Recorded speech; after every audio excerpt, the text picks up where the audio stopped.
चरमरा गया है। लगातार वारदातें बढ़ रही है, घटनाएं बढ़ रही है। पखानजूर में खुलेआम गोली मारा गया, रायपुर में लगातार चाकूबाजी और हत्याएं हो रही है।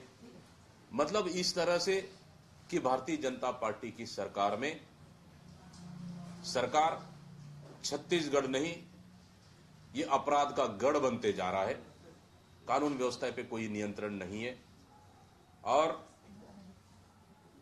छत्तीसगढ़ पूरी तरह से इस पर भी जांच है और कार्यवाही शीघ्र होगी।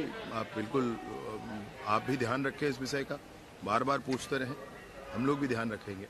एक्सरे हुआ है, उसमें फॉरेंसिक एक्सपर्ट भी वहां साथ थे।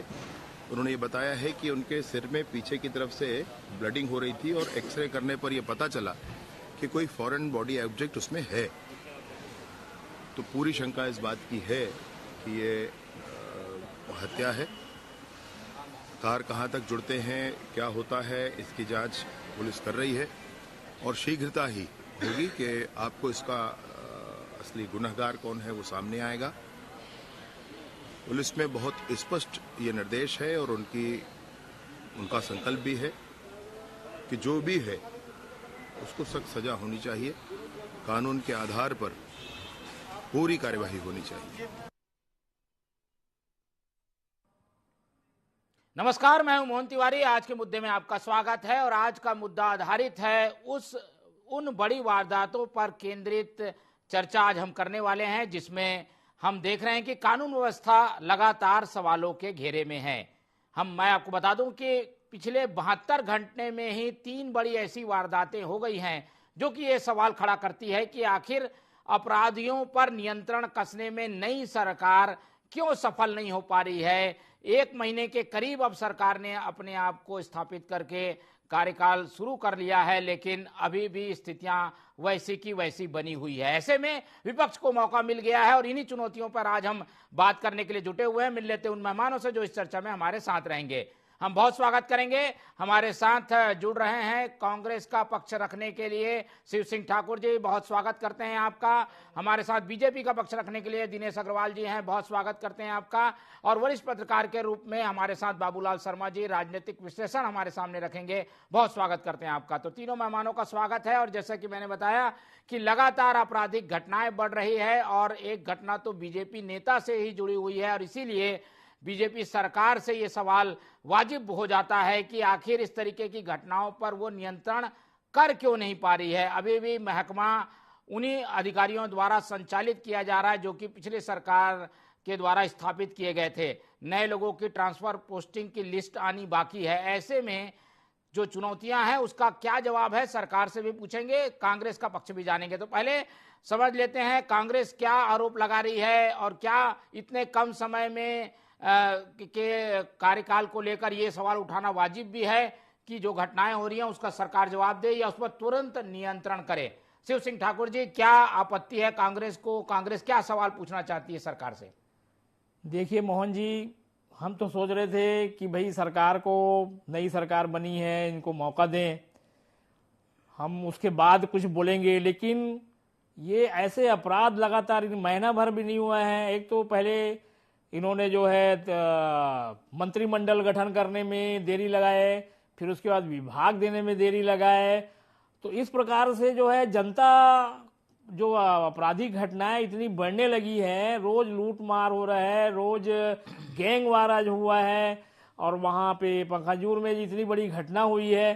तो अब जो है कांग्रेस जो है इस चीज को सह नहीं पाएगी और जनता के मुद्दे जो है और इस प्रकार की जो घटनाएं अपराधगढ़ होते जा रहा है छत्तीसगढ़, तो बोलना जरूरी हो गया। नहीं तो हम तो सोच रहे थे कि अभी नई सरकार बनी है, इनको महीना 2 महीने का समय दें, लेकिन ऐसी घटनाएं हो रही हैं कि हम सह नहीं पा रहे हैं और जनता जो है अब अपनी बातों को हमारे माध्यम से रखना चाह रही है और अब हमारे अपराधगढ़ हो गया है, लगातार घटनाएं हो रही है, गैंगवार हो रही है, लेकिन ये सरकार अभी कुछ भी कर नहीं रही है, हाथ में हाथ धरे के बैठी है। सिर्फ ट्रांसफर, अभी देखिएगा इतने सारे आईएएस लोगों को ट्रांसफर कर दी, उसमें ध्यान लगाई हुई है। जो इनकी योजनाएं जो इन्होंने जो घोषणा किए थे मैनिफेस्टो में, उसको भी पूरा नहीं कर पा रही है। इस प्रकार हमारी जब सरकार बनी थी, मुख्यमंत्री भूपेश बघेल जी ने शपथ लेते ही जो है ऐसे जो उन्होंने जो घोषणा किया था वो पूरा किया, 12 घंटे के अंदर पूरा कर दिया था। लेकिन आज साय जी की सरकार है और अभी तक कोई भी ऐसा निर्णय नहीं लिए हैं जिससे कि जनता राहत महसूस करे। इस कारण अपराधियों का हौसला बढ़ गया है, अपराध गढ़ बन रहा है। इसलिए कांग्रेस को जो है तुरंत उतरना पड़ा है मैदान में, और कांग्रेस अब जल्दी से जल्दी इस मामले को लेकर बहुत ज्यादा मतलब इस पर जो निगरानी से हम रख रही है। और आगे देखिएगा आप कि जो भी अपराध घटनाएं हो रही हैं, इस पर अब हम जनता को लेकर कुछ न कुछ करने जाएंगे। बिल्कुल, विपक्ष की भूमिका भी यही होनी चाहिए। एक सार्थक विपक्ष जरूर इस बारे में पूछेगा कि केवल 72 घंटे 3 बड़ी वारदातें, खुलेआम चाकूबाजी हो रही है, अड्डेबाजी को लेकर घटना महादेव घाट में होती है, लालपुर में चाकूबाजी की घटना होती है, पखाजूर में जो घटना हुई है उसमें बीजेपी नेता की हत्या हो जाती है।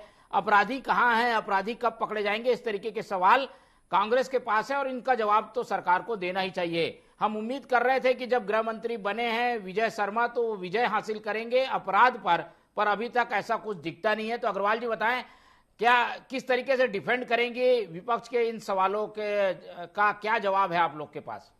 मोहन जी, आपको और आपके दर्शकों को मेरा नमस्कार। देखिए, अपराध का गढ़ तो पूर्व में था ही छत्तीसगढ़। ठाकुर जी जो बोल रहे थे वो सच्चाई है। इन्हीं के जो किए हुए कर्म को आज हम भुगत रहे हैं। हमारी सरकार को आए महज 1 महीना हुआ है और 1 महीने में हम बहुत कुछ अपराध पे अंकुश लगा चुके, लेकिन जो इनकी पुरानी कृत्य थी, पुरानी आदत थी, पुराने अधिकारियों की जो ये बढ़ा चढ़ा के रखे थे और पुराने अपराधियों का हौसले जो बुलंद थे, उसी का दुष्परिणाम है कि आज जो देखने को मिल रहा है। और अपराध का गढ़ बन चुका छत्तीसगढ़। आज अपराध के गढ़ में बहुत बार अंकुश लग चुका है, लेकिन पूरी तरीके से अंकुश लगने में कुछ पिछली बार था, इसलिए आपको लाए हैं, आप कभी नियंत्रण करेंगे। कुछ समय लगेगा और इस पे बहुत बड़े रूप में काम चल रहा है। आप देखिएगा, अपराधियों का जो घर है वो अपराधियों के घर में उनकी सजा उनको मिल जाएगी और अपराधी पकड़ा भी चुके हैं, कार्यवाही भी चल रही है और आने वाले समय में अपराध मुक्त छत्तीसगढ़ बनने वाला है। क्योंकि हमें अभी सत्ता में आए महज 1 महीना हुआ है और कोई जादू की छड़ी नहीं है कि जादू की छड़ी घुमा ली जाए और अपराध का गढ़ मुक्त हो जाए। क्योंकि इनकी जो पुरानी कबाड़ी गाड़ी हमको पकड़ाए थे उसको मरम्मत करने में टाइम लगता है मोहन जी। कोई 1 दिन में कबाड़ी गाड़ी तैयार नहीं हो जाती। कबाड़ का गढ़ बना दिए थे मेरे छत्तीसगढ़ को। और देखिएगा आप बहुत जल्द ये छत्तीसगढ़ मातारी, जिस पे आपको भी अहंकार होगा, मेरे को भी अहंकार होगा, प्रदेश की जनता को अहंकार होगा, क्योंकि अपराध मुक्त छत्तीसगढ़ बनाएंगे। दृढ़ संकल्पित है। मोहन जी, ठाकुर जी मेरे को बोल रहे थे कि हमने ये किया वो किया, आपने क्या किया? देखिए 3100 रुपये क्विंटल, 21 क्विंटल का धान का बोनस मिल रहा है मेरे किसानों को, 2 साल का बोनस मिल रहा है। आज घर घर में भारतीय जनता पार्टी की सरकार जा रही है। आपराधिक घटनाएं उसके उन सवालों से आप किनारा नहीं कर सकते। आऊंगा आपके पास, लेकिन पहले चलते हैं बाबूलाल शर्मा जी के, उनके नजरिए से हम समझने की कोशिश करते हैं। एक महत्वपूर्ण बात बीजेपी की ओर से ये भी आ रही है कि जादू की कोई छड़ी तो है नहीं बाबूलाल जी कि कुछ चीजों को तुरंत ठीक कर लिया जाए। इन्होंने तो ये संज्ञा दे दी कि हमें कंडम गाड़ी मिली थी, उसे ठीक करने में समय लगेगा। तब तक क्या इसी तरीके की घटनाओं को हम देखते रहेंगे? आपका अनुभव क्या बोलता है? क्या समय दिया जाना चाहिए या अभी जल्दबाजी है? इस तरीके के सवाल हम उठा रहे हैं या विपक्ष जो उठा रहा है अपराध की घटनाओं को लेकर? देखिए, दोनों प्रवक्ता अपने अपने तरीके से अपनी पार्टी के पक्ष की राजनीति के बयान दे रहे हैं। राजनीतिक बयान में मानता हूं। असली बात क्या है वो ये है, अपराध और अपराधी कभी किसी पार्टी को नहीं पहचानते या किसी पार्टी की सरकार को नहीं पहचानते। वो आदतन अपराधी होते हैं। अपराध होते हैं, अपराध बंद नहीं हो जाएंगे। रामराज इतनी जल्दी नहीं आने वाला कि अपराध सब समाप्त हो जाएंगे। चाहे भारतीय जनता पार्टी की सरकार हो, चाहे कांग्रेस की सरकार थी, अपराध तो होते रहेंगे। लेकिन मैं उस सरकार को अच्छा मानता हूं जो अपराध हो और अपराधियों को पकड़ ले, अपराध रोकने की कोशिश करे। उस सरकार को जो है मैं महत्वपूर्ण मानता हूं।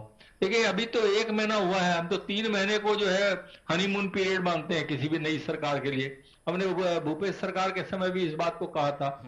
उस समय भी आरोप प्रत्यारोप भाजपा ने जब लगाए थे, हमने उस वक्त भी कहा था कि हनीमून पीरियड है ये, इसमें जो है थोड़ा समझने में, अपने हिसाब से अधिकारियों को रखने में, अपने तरीके से काम करवाने में समय लगता है। तो उसलिए जो है अधिकारियों की पोस्टिंग सब कंप्लीट हो जाएगी जब अधिकारी है या विभाग है वह सब मंत्रियों के नियंत्रण में आएगा, इनके रहने के निवास में ऑफिस बन जाएगा, लोगों से मेल जोल मुलाकात बातचीत चलेगी, सूचनाएं आएंगी, सूचनाएं जाएंगी, निर्देश देंगे, समझाएंगे जनता को। सारी चीजें जब होती है तब सूत्र बनते हैं। सूत्र बनेंगे तो मोहल्ले मोहल्ले में लोग सूत्र बनेंगे और जानकारी देंगे कि यहाँ ऐसा हो रहा है, यहाँ ऐसा हो रहा है, तब नियंत्रण होता है।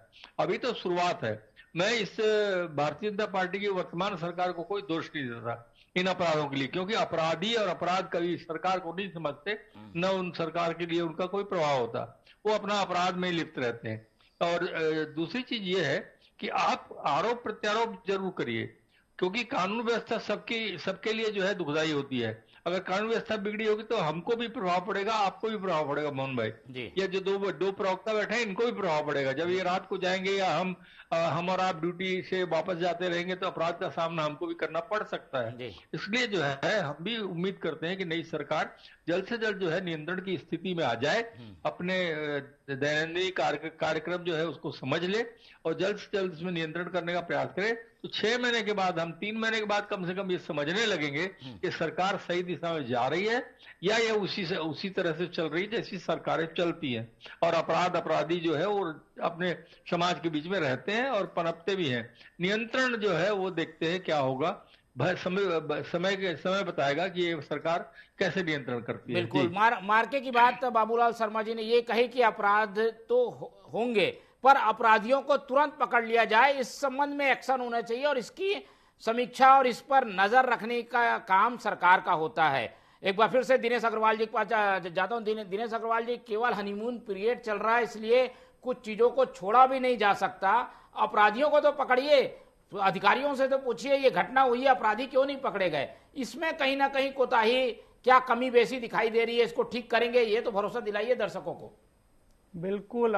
मैंने आपको पहले भी बोला मोहन जी, अपराधियों का जहां स्थान है वो इस स्थान में भेजा जाएगा, कोई मुरब्बत नहीं किया जाएगा, चाहे वो किसी भी वर्ग, किसी भी व्यक्ति हो, कितना भी पावरफुल हो, कितना भी छोटा व्यक्ति हो, अपराधी होता है और अपराधी को सजा देने की काम भारतीय जनता पार्टी की सरकार, आदिवासी समाज के व्यक्ति पवन देवसाई जी की सरकार ये जरूर करेगी। और देखिएगा आप, मैं सब यहाँ हैं, राम राज की सरकार आपको मिलेगी। भारतीय जनता पार्टी दृढ़ संकल्पित है कि जो कल्पना मेरे प्रदेश के लोगों ने की थी, वो प्रदेश का माहौल जो खराब कर दिया था इन कांग्रेस पार्टियों ने, इसीलिए इनको बाहर का रास्ता दिखाया गया था।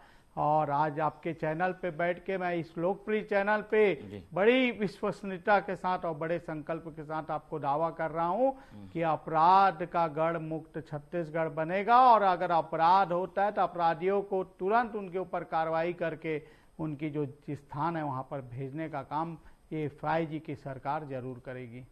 ठीक है सर, ये भरोसा जरूर दिलाया जा रहा है, लेकिन विपक्ष क्या शांत बैठेगा इस तरीके के मूड में? क्या वो सरकार को बख्शने को तैयार है? शिव सिंह ठाकुर जी के पास एक बार और रुक कर लेते हैं। शिव जी, आप लोग ने 5 साल सरकार चलाई, अब एक एक छोटी बातों पर भी मीन मेक आप लोग निकाल रहे हैं, पावर कांच लगाकर देख रहे हैं कि इसमें गड़बड़ी हो गई, 3 दिन हो गया, 1 दिन हो गया, अपराधी नहीं पकड़ाया गया। पुलिस महकमे को थोड़ा काम करने का मौका देना चाहिए, ये आप समझते हैं क्या? नहीं, बिल्कुल मोहन जी, पुलिस महकमे को काम समय देना चाहिए और समय दे रहे हैं। हम अभी वॉच कर रहे हैं और वॉच करके ही अभी केवल हम जो जनता की जो तकलीफ है उसको हम टीवी चैनल के माध्यम से और समाचार माध्यम से ही बोल रहे हैं। अभी हम धरना प्रदर्शन पर अभी नहीं आए हैं, हम इंतजार कर रहे हैं, क्योंकि बर्दाश्त से बाहर होने के कारण ही हम तो, हमारे पूर्व मुख्यमंत्री भूपेश बघेल जी ने कहा है बार बार कि अभी तो इनका जो है सेटअप ही पूरा नहीं हो पाया है, मंत्रियों को बंगले नहीं हुए। हमारे बाबूलाल जी, हमारे वरिष्ठ बुद्धिमान पत्रकार ने जो कहा है कि अभी मंत्रियों को बंगला ही नहीं मिल पाया है, मंत्रियों को स्टाफ ही नहीं हो पाया है, इसलिए जो है इनको जो है समय दिया जा रहा है। और समय, लेकिन समय ऐसा हुआ है कि गैंगवार इतना बढ़ गया है, अपराध इतना बढ़ गया कि हमको बोलने का जो है मौका जो है सत्ता जो संभाल नहीं पा रहे हैं, महीने भर हुआ है, इसलिए बोलने के लिए जो हमारे प्रदेश अध्यक्ष जी जो है अपना बयान दिए हैं। और हम कांग्रेस के वर्कर लोग जो है अब इस पर जो है निगरानी रखे हुए हैं। लेकिन अगर यही हाल रहा तो फिर हम मैदान में उतरेंगे, हम धरना प्रदर्शन करेंगे और ये होने वाला है। क्योंकि 1 महीने के जो कार्यकाल में देख लिए कि जो सरकार है ये कहाँ से चल रही है, ये सब पूरी जनता जो है जनता को समझ में आ गया। जनता जिस सोच के इनको वोट दी थी, जिस बहुमत से लाई है, वो समझ में आ गई कि सरकार किस प्रकार से चल रही है, कौन चला रहा है और कैसे चल रहा है। इसका अभी एक उदाहरण आपने राजस्थान में देख लिया कि एक मंत्री जी जो है पहले ही बाई इलेक्शन में उनको पहले मंत्री बना दिया गया था। क्यों? जनता जिनको वोट दी थी, जिनको विधायक मंत्री बनते हुए देखना चाहती थी, इनके दिग्गज नेताओं को जो है, जो अनुभवी लोग थे, उसको किनारे लगा दिया गया है। इसलिए अब जनता समझ गई कि जो है, जो हमने उम्मीद किया था, जो इनके समर्थकों ने, जनता ने, कि ये सरकार बनेगी और जो दिग्गज लोग हैं, अनुभवी लोग हैं, जो सरकार चलाएंगे, तो वैसा नहीं हुआ। इसलिए जनता जो है और समर्थक इनके नाराज है और अब ये कानून को जो है रोक नहीं पा रहे हैं और अपराध गढ़ बढ़ते जा रहा है छत्तीसगढ़। हम थोड़ा सा मौका जरूर दे रहे हैं, लेकिन अब मौका 1-2 महीना देखने के बाद कितने दिन चुप रहेगा ये कहना अभी उचित नहीं होगा, लेकिन सवाल जरूर उठाए जा रहे हैं। दिनेश अग्रवाल जी, ऐसे सवालों का जवाब देना होगा आप लोगों को। देखिए मोहन जी, मेरे भाई ठाकुर जी को मैं बता देना चाहता हूं, मैं बार बार बोल रहा हूं, ये इनकी पूरा कबाड़ी की गाड़ी बना दिए थे छत्तीसगढ़ महतारी को। तो कबाड़ी की गाड़ी ठीक करिए जल्दी। तो काम चल रहा है मोहन जी, जादू की छड़ी नहीं है कि घुमाए और ठीक हो गया। क्योंकि इन्होंने इस हालत में पहुंचा दिया है छत्तीसगढ़ को कि कर्ज के जंजाल में पहुंचा दिया है, अपराध का गढ़ बना दिया है। आप इनके राज में देखे होंगे, अपराध का गढ़ बनता गया, उसी का दुष्परिणाम हो रहा है कि आज जो कार्य हो रहे हैं बहुत ही हद तक भारतीय जनता पार्टी अपराध को रोकने में सफल हुई है और जो बचा खुचा अपराध है वो भी पूर्ण रूपेण रोकने में सफल हो जाएगी। लेकिन अपराधी अगर अपराध करेगा तो उसको जहां उसका रास्ता है, फिर मैं आपके लोकप्रिय चैनल में बड़े विश्वसनीयता के साथ आपको बता रहा हूं कि उसको उस जगह में भेज दिया जाएगा। जिस हिसाब से गैंगवार के जितने आरोपी है सबको पकड़ करके जेल भेज दिया गया है और निसंदेह जो उचित कार्रवाई होगी और सख्त से सख्त कार्रवाई होगी इन अपराधियों के ऊपर की जाएगी, ताकि अपराध करने वाला अपराध करने के पहले 100 बार सोचे। ठीक है, चलिए। लेकिन ऐसे मौकों का अपराधी लाभ उठाते हैं जिसमें सरकार जब बदलती है तो थोड़ा शून्य की स्थिति बन जाती है। बाबूलाल शर्मा जी, क्या इसी वजह से इस तरीके की घटनाओं में वृद्धि हम देख रहे हैं कि चुनाव था, चुनाव के बाद परिणाम के लिए 15 दिन इंतजार, फिर सरकार के लिए 10-15 दिन इंतजार, अब सरकार काम संभाल रही है उसके लिए 10-15 दिन इंतजार है। ऐसे में ये 1.5-2 महीने का समय जो होता है उसमें अपराधियों को मौका मिल जाता है। ये घटनाएं जो हो रही है उसी से जोड़ के देखा जाए इसको, आपका अनुभव क्या कहता है? देखिए, अपराध जो बढ़ते हैं उसका मैंने जो अभी तक अनुभव किया है अपने जीवन में, ये अपराध बढ़ने का कारण होता है, इसके मूल में होती है शराब, आवारागर्दी, घर के लोगों का नियंत्रण नहीं होना बच्चों के ऊपर में, और वो शराब पी करके जो है इस तरह के अपराध करते हैं। बाद में जब उनको होश आता है तो भले ही अफसोस होता होगा, लेकिन शराब के नशे में जो है एक धुन होती है, एक झटका होता है, जिस झटके में वो ऐसा काम कर देते हैं। ये जो गैंगवार हुआ है महादेव घाट में, ये इसी का परिणाम है। और निश्चित रूप से जो है कोई भी जो है सरकार, जैसे पिछली सरकार ने शराबबंदी पर बहुत ध्यान नहीं दिया, उन्होंने वादा किया, नहीं किया, नहीं कर पाए, और मेरा तो ये कहना है कोई नहीं कर पाएगा। लेकिन वर्तमान सरकार जिसने भारतीय जनता पार्टी ने हमेशा शराबबंदी के लिए दबाव डाला और बिल्कुल सही दबाव डाला। कांग्रेस सरकार के ऊपर बिल्कुल पूरा सही दबाव था कि शराबबंदी आपने कहा करिए, लेकिन वो नहीं किए, नहीं कर पाए, उसका खामियाजा उन्होंने भुगता।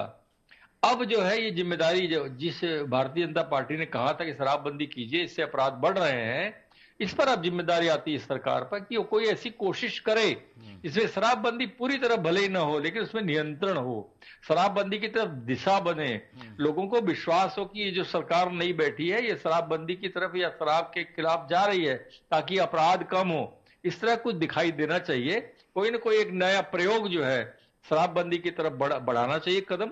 और निश्चित रूप से उसके बाद मुझे लगता है कि अपराध में भी काफी कुछ नियंत्रण देखने को मिलेगा। ठीक है, तो जड़ में जाकर काम करने की जरूरत है और क्योंकि नए गृह मंत्री हैं, काफी जोशीले हैं, नए ऊर्जा के साथ काम कर रहे हैं, इसलिए उन्हें हर पहलू पर ध्यान देना होगा ताकि अपराध पर नियंत्रण हो, अपराधियों पर, अपराध की प्रवृत्ति पर और अपराध के कारणों पर। एक एक करके प्रतिक्रिया और ले लेते हैं। भाजपा कांग्रेस के हमारे प्रतिनिधि बैठे हुए हैं।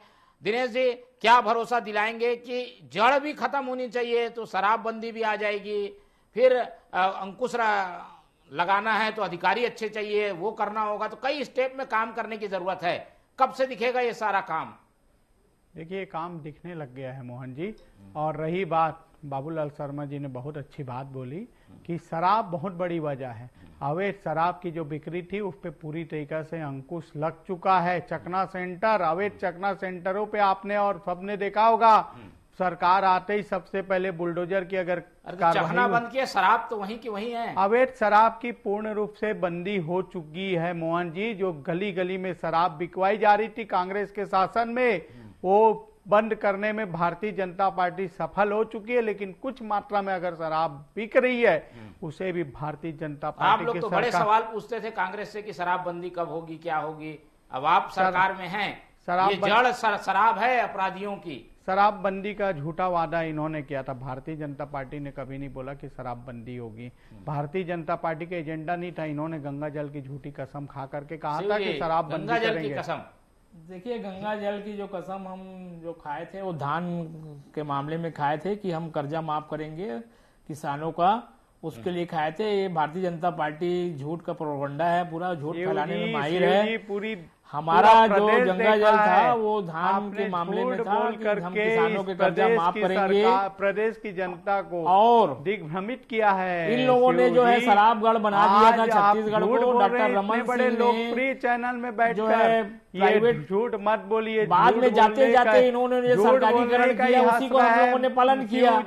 भारतीय जनता पार्टी की सरकार ने आप तो झूठ बोलना बंद कर लीजिए। इस प्रदेश की जनता को कितना झूठ बोलेंगे बहा दी आप जी। सबसे गलियों में शराब की नदियां बहाए पूरी महतारी ने भारतीय जनता पार्टी को इसी विश्वास के साथ वोट दिया है कि आपने जो झूठ बोल के पोस्टर बॉय बन गए थे आपके भूपेश बघेल जी, आज प्रदेश की जनता आपको बाहर करा पाया। ऐसे नहीं दिखाई है शिव जी। ये दोनों ओर से दलीलें तो आती रहेंगे। बाबूलाल शर्मा जी का एक फाइनल कमेंट और सुझाव भी ले लेते हैं, क्योंकि इस तरीके के अपराध के नियंत्रण में जो सामाजिक रूप से सक्रिय लोग हैं उनके सुझाव का उपयोग सरकार करेगी तो शायद नियंत्रण में मदद मिलेगी। बाबूलाल जी, नए ऊर्जावान गृह मंत्री हैं, उनको क्या अभी चीजें समझने में समय लगेगा, लेकिन ऐसे क्या कदम उठाने चाहिए, आपके क्या सुझाव हैं? एक बुद्धिजीवी वर्ग के होने के नाते आप क्या सुझाव देंगे जिससे इस तरीके की घटनाएं आगे ना हो कि एक घटना, दो घटना लगातार सीरीज हमें देखने को मिले? देखिए, सबसे पहला तो मैंने बता दिया, शराब के लिए कुछ ऐसा रास्ता निकालना चाहिए जिसमें लोगों के मन में ये बात है कि शराब नहीं पीना है। बिल्कुल। और अवैध शराब के अड्डे जो बंद कर रहे हैं वो उसको पूरी तरह से नष्ट कर देना चाहिए। अवैध शराब के अड्डे गली गली में मिलने वाली बात होनी नहीं चाहिए ताकि सरलता से ना मिले। देखिए, मुझे विजय शर्मा के बारे में ये है, उनकी समझ पर मुझको बहुत भरोसा है, उनकी कर्मठता पर भी भरोसा है। मैं उनको व्यक्तिगत रूप से जानता हूं। वो जल्द ही गृह विभाग के कार्य प्रणाली को अच्छे से समझ लेंगे और अगले कदम उठाएंगे, ऐसा मुझे विश्वास है। और मैं तो विश्वास करता हूं कि समय देना चाहिए। गृह विभाग बहुत जटिल विभाग है, उसमें किस किस तरह की प्रक्रियाएं होती है, थाने में कैसे कैसे पोस्टिंग होती है। भारतीय जनता पार्टी के नंदकिराम कौर ने एक बार विधानसभा में बताया भी था कि कैसे पैसे दे दे करके पोस्टिंग होती है। उस सारी व्यवस्थाओं को समझने के बाद जब कोई पैसा दे के पोस्टिंग पाएगा तो वो क्या करेगा, वो तो गुनाह ही करवाएगा ना। इसलिए जो उस दृष्टिकोण से भी समझना होगा सारी चीजों को, और बिल्कुल नियंत्रण की स्थिति में जो है अच्छे अधिकारियों को ला करके, अपने निर्देश का पालन करने वाले अधिकारियों को ला करके चुस्त दुरुस्त पुलिस करनी पड़ेगी और संवेदनशील पुलिस बनानी पड़ेगी। ये नहीं कि सिर्फ डंडा चले, अपराधियों पे चले, डंडा आम जनता पे न चले, उल्टा ना हो। इस बात का ध्यान रखते हुए मुझे विश्वास है विजय शर्मा इस बात को कर लेंगे। जी बिल्कुल। तो काफी कुछ करने का अभी समय बाकी है और काफी कुछ कदम उठाए जाने चाहिए जिससे कि इस तरीके के अपराध पर और अपराधियों पर विजय मिल सके। नाम विजय शर्मा है तो विजय की उम्मीद हम उनसे कर सकते हैं, लेकिन जो कठिनाइयां हैं, चुनौतियां हैं, दुश्वारियां हैं, वो भी कम नहीं है। ऐसे में इन चुनौतियों को पार पाने के लिए सरकार क्या कदम उठाएगी, उस पर हमारी निगाह बनी रहेगी। आज की चर्चा में हमने जानने की कोशिश की कि क्या क्या हो रहा है, क्या कदम उठाए जाने चाहिए। उम्मीद है कि इन कदमों को, इन पूरी चर्चाओं को सुनकर सरकार जरूर ऐसा कुछ कदम उठाएगी जिससे कि आइंदा आने वाले समय में अपराध की बढ़ती समस्या को लेकर हम चर्चा ना कर रहे हों। फिलहाल इस पूरी चर्चा के लिए समय हम यहीं खत्म करते हैं। इस पूरी चर्चा में हमारे साथ जुड़े बाबूलाल शर्मा जी, बहुत धन्यवाद है आपका। दिनेश अग्रवाल जी ने समय दिया, बहुत धन्यवाद। और शिव सिंह ठाकुर जी हमारे साथ जुड़े, बहुत बहुत धन्यवाद आपका। तो तीनों मेहमानों का धन्यवाद करते हुए ये चर्चा यहीं खत्म करते हैं और आप लोग से उम्मीद रखते हैं कि आप लोग देखते रहिए टीवी 24। रखिए अपना बहुत ख्याल। नमस्कार।